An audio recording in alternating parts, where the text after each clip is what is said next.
Hello, Ken Barron with the National Association of Black and White Men Together. I'm here again to tell you about how Social Security is in danger. Now, Social Security and Medicare warned us that they will be, quote, in grave danger if the GOP win control of Congress in the upcoming midterm elections. Make sure you vote and vote for people that will follow our ideas about democracy and looking after people.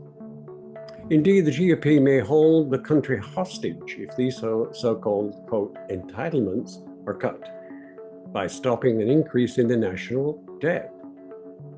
House Republicans have made this one of their priorities.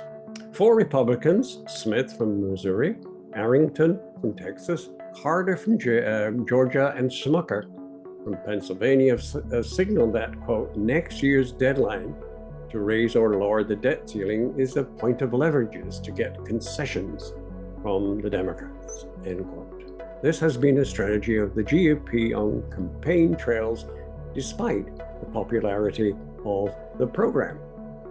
Over 65 million people, or more than one in every 6 U.S. residents, collected Social Security benefits in January 2022. While older adults make up about 4 to 5 beneficiaries, another 1/5 of beneficiaries receive Social Security Disability Insurance, or SSDI, or they were young survivors of deceased workers. In addition to Social Security's retirement benefits, workers earn life insurance and SSDI protection by making Social Security payroll tax contributions. In a poll of about 1,300 likely voters, Data for Progress found that a bipartisan majority of Americans, 84%, are, quote, very or somewhat concerned that Social Security won't be able to pay out full benefits to future generations. 83% of voters, also on a bipartisan basis, support raising Social Security benefits in order to match current cost of living standards and to ensure that everyone who has paid into the program will be able to access its full benefits when they're of retirement age. Plans to expand Social Security by attaching the rates are also popular. When asked about lawmakers' bills that would raise taxes for Americans making more than $400,000 a year in order to pay for the expansions of the program, 76% of respondents, including 83% of Democrats and 73% of Independents and Republicans, said they were, quote, strongly or somewhat, end quote, support the proposal. It would also create more parity in the tax system, as it would eliminate the cap for the Social Security payments for people making over $250,000. Currently, the income cap for these taxes is $147,000, meaning that people making more than that stop paying into the program by the time they've made that amount of income in the year. For instance, people making a salary of $1 million stop paying into the program by February each year.